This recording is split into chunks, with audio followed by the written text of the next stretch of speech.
All of this, even from the start, Carlos's career, it's coming in the wake of the revolutions of 1968, which themselves have been memory holed by everybody who's not a leftist.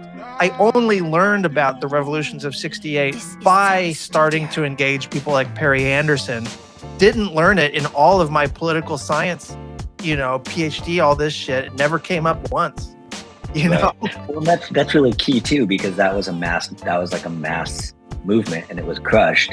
And that really helped to give birth splintering. To this, splintering, and also like clandestine acts of violence. Like, why wouldn't you, if you had seen that, 1968 being crushed, why wouldn't you kind of give up on the mass mobilization in the street and pick up a gun? Carlos's attacks. So the national security state, right? Like diplomats and shit, they're considered like sacrosanct. They don't think of themselves as targets of violence ever. Right. Like it's just like unimaginable that you would go after a government official, That's starting to possibly change a little bit because we're in fucking weird times. But like, that's my whole like lifetime in the national security state. That's just not something that you even thought of. And so like the idea that like a multilateral meeting, like OPEC, like government ministers from a bunch of governments with the diplomatic security details and all this shit, and you're in the nice conference room and you got fucking scones and shit, you're getting fucking busted in on and like held hostage like it's Die Hard. Like, are you fucking serious?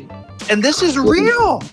But even this was just essentially a hit job for Saddam Hussein. And the real goal of this is to get the Saudis and the Iranians, because this is pre-revolution in Iran, to basically to recommit to the oil embargo and to bring up oil prices and to flood the coffers of Saddam's army so that he can invade Iran and smash Kurdish independence.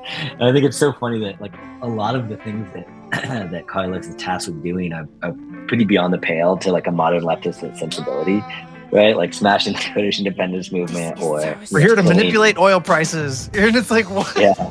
Well, but what's interesting is like I think that that is the closest that he actually comes to like real power. That is a kind of smart geopolitical move, even if it's morally bankrupt.